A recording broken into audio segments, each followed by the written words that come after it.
There is, in a small national park somewhere in the US, a bike path. This bike path is hardly unusual. It is roughly 12 miles long and makes a circuit around a small lake. Most of the path is wooden, and it is regarded by the locals as a beautiful little place to take a breather and catch some peace and quiet. But there are those lone bicyclists who happen to come across the runner. Mark hoisted his bicycle to a stop on the side of the path. Standing astride it, he drank eagerly from his water bottle. Finally, he was able to enjoy a day off, instead of staying at home, paying bills, mowing the lawn, or fixing the roof. And he was at the park at the perfect time too. He was particularly the only one there, besides a few families in the picnic area, and the old man who fished from the pier. Wiping his mouth on his arms, Mark put the bottle back and was about to pedal off when someone ran up behind him. "Nice day, eh?" the young man said.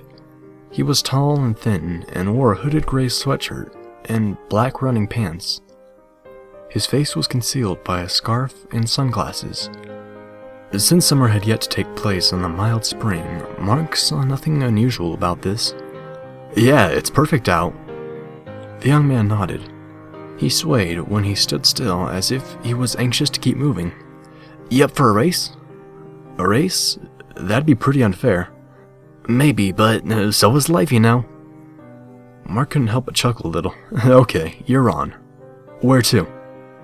The young man thought for a moment. Right past the 10th mile marker, by the old storm shelter." "Fine by me. That's a pretty good distance from here, though. You sure you can keep up?" "I'll give you a 10-second head start even. Just go whenever you're ready." While Mark did not host some suspicion about the strange young man, he brushed them aside. Sure, he was a bit odd, but he seemed nice enough. Mark put his foot to the pedal and rode off. His speed was almost casual, and with good reasoning. The 10-second head start would let him build up enough speed to leave any jogger in the dust. "You know, you're gonna have to do much better than that." Mark looked to the left to see the young man there, keeping an equal pace with the bicycle without moving at much more than a light jog. The 10 seconds had achieved nothing. How did he do that?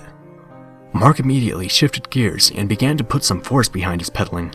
The bicycle shot off down the path. Mark kept his head low, cutting through the air with aerodynamic precision. The wind whipped around him, filling his lungs with cool air. The trees went by in a blur of green and brown.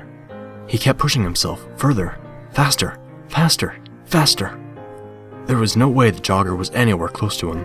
Turning his head to the side, Mark saw to his dismay that the young man was still there, matching his speed perfectly. But now he wasn't even running on the path anymore. He ran straight through the woods, dodging obstacles, with the grace of a deer. Actually, it would be inaccurate to say that he even ran. He flew. His feet barely touched the ground before he took another leaping stride forward. His scarf waved behind him like a tail. The way he ran, Mark could imagine him laughing.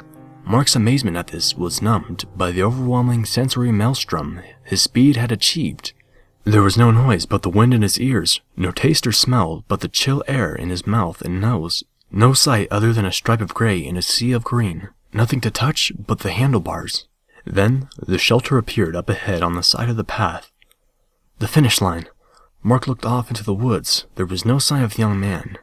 He must have left him behind. Redirecting his gaze toward the shelter, he gasped and hit the brakes hard.